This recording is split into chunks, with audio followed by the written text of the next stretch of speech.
nalantad ang napakalaking kita ng mga kontraktor, lalong-lalo na kapag ikaw ay DPWH contractor.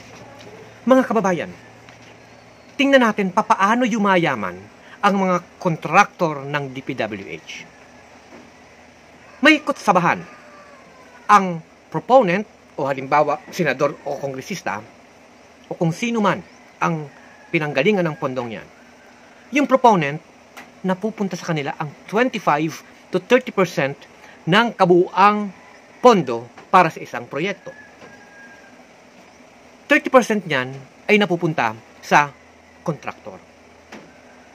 Ang 7% niyan ay napupunta sa tax, sa bidding, ay napupunta naman ay 3.5%. Magkano na lamang ang natitira doon sa pondo ng proyekto? Ang natitira na lamang po mga kababayan ay 13.5%. Yan na lamang ang kabuuang budget na gagamitin ng kontratista para gawin ang isang pondo o ang isang proyekto. Kumbaga, magiging ampaw itong proyektong pinopose ng isang kongresista at senador. Kaya, ang nangyayari, ampaw ang patrabaho, kumikita ang proponent at kontratista.